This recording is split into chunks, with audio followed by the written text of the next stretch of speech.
There's nothing like an anonymous source, a person that doesn't want to reveal themselves because of fear of backlash. And I know that I've been getting under a lot of you guys' skin lately. Trust me, it shows in my subscriber count. But that's not my intention. My intention is not to do that. My intention is also not to cry like a little baby.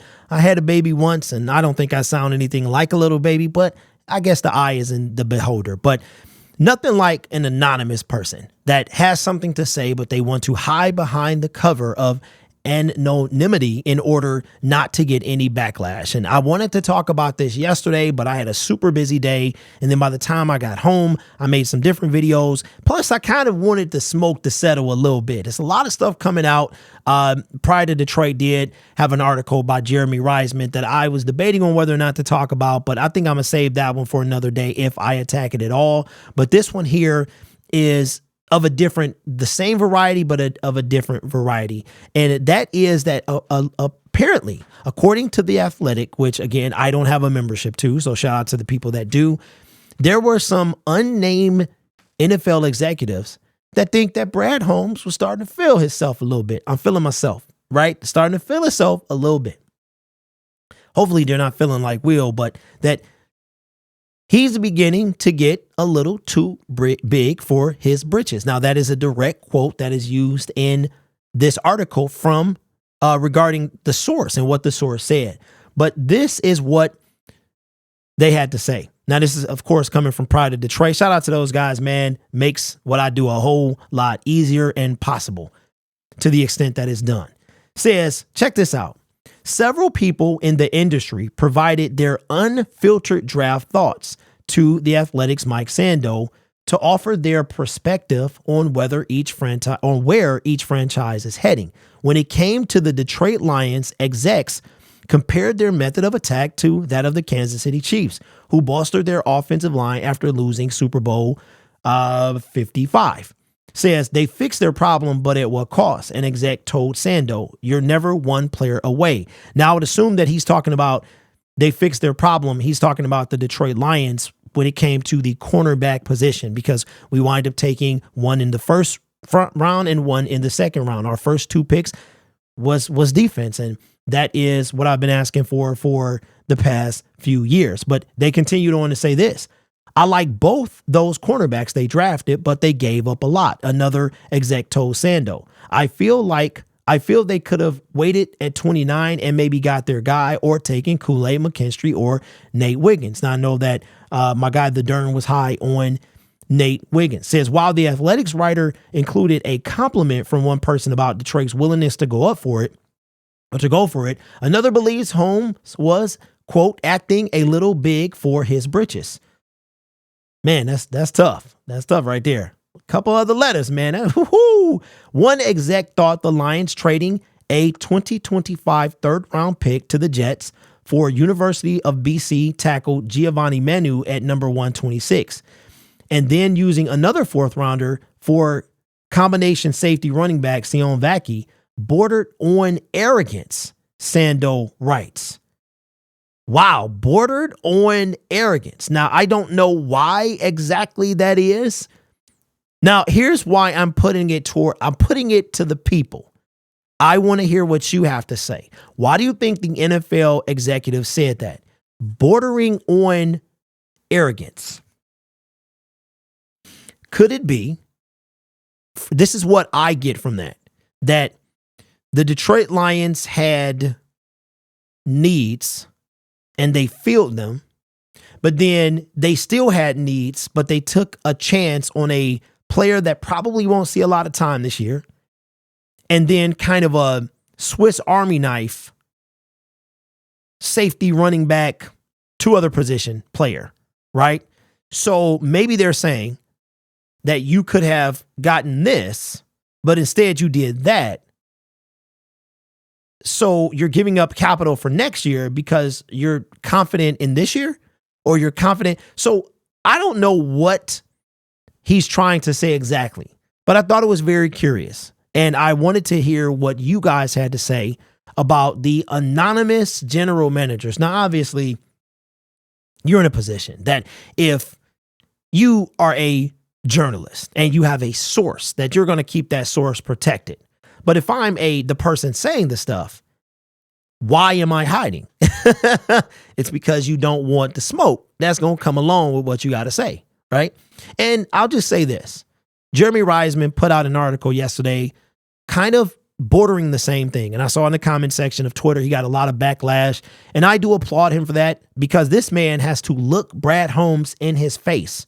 He's in the media room when Brad Holmes is in front of the media. And Brad Holmes has ripped into the media on occasion, right? And he seemed like he's doing it more. I would love to know, what would Brad Holmes do if he was aware of my videos and I was able to, if you had like a media room for YouTubers, like what would it say? That would be something. I would love to see that. But Jeremy was able to put that out, and he broke it down in detail. And like I said, it's a lot of stuff in that video or that article that you could watch. Just go ahead, and it should be one of the most recent. And matter of fact, I think it's linked in this article. That article is linked in this one. But I applaud him for doing that, because as you guys know, it's very tough to say anything negative about Brad Holmes and the Detroit Lions. It really is. So for him to do that, I applaud him for doing that, because trust me, the backlash is swift and fierce and heavy and strong.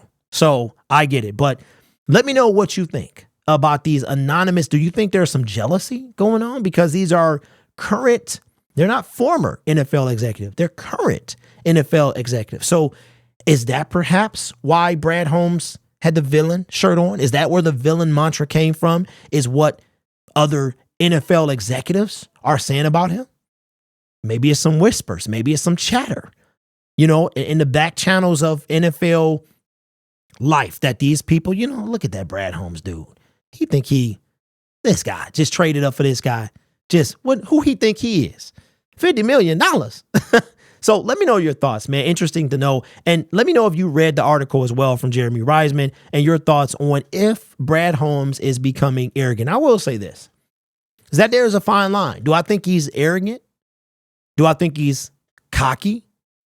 I think, just like myself, all right, anyone, there's a line that you have to travel. There's a line. You try not to cross it. Us as YouTubers, okay? You don't want to click bait, but you want to bait the click. There's two different things. So I think that the line for confident and cocky is very blurred. And if you're not careful, you can step to the other side, right? As much as I, boast and do the things that I do, there's a reason behind that. I think I've earned some of it, right? Or most of it. But it's also, there's other reasons I do it as well. But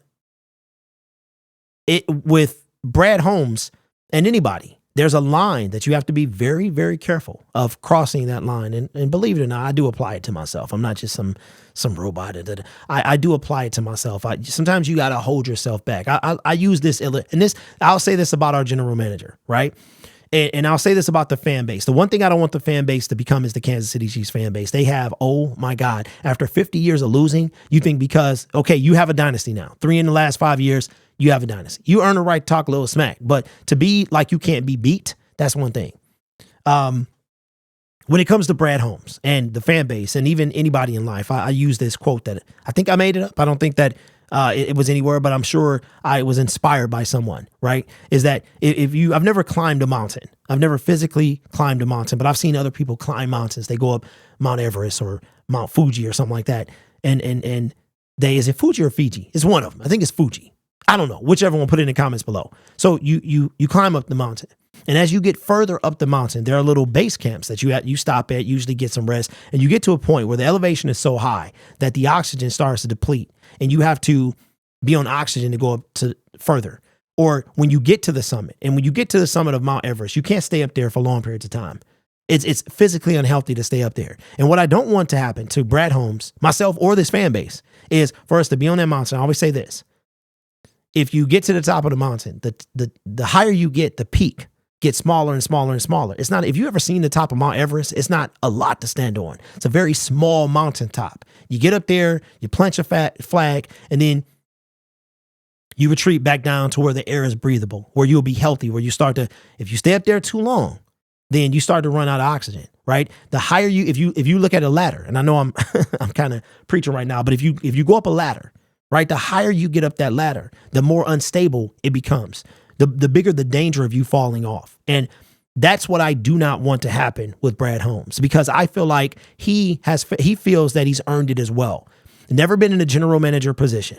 Taking the Lions from, and I get it, he's taking the Lions from a laughing stock to Super Bowl contenders, but there's still a job that needs to be done. And until that job is done, then he hasn't reached his ultimate goal, right? So let me know your thoughts. And I know I preached for like 5 or 10 minutes, but I felt like with everything going on with the fan base, with some of my content, that it needed to be said. So I understand. I feel like when it comes to me, I've earned the right to kind of be a little bit boisterous, a little bit, because of what I've been through on this platform, from the comment section to other creators, and the fact that I've kind of earned the right to say some of the things, to be that borderline cocky.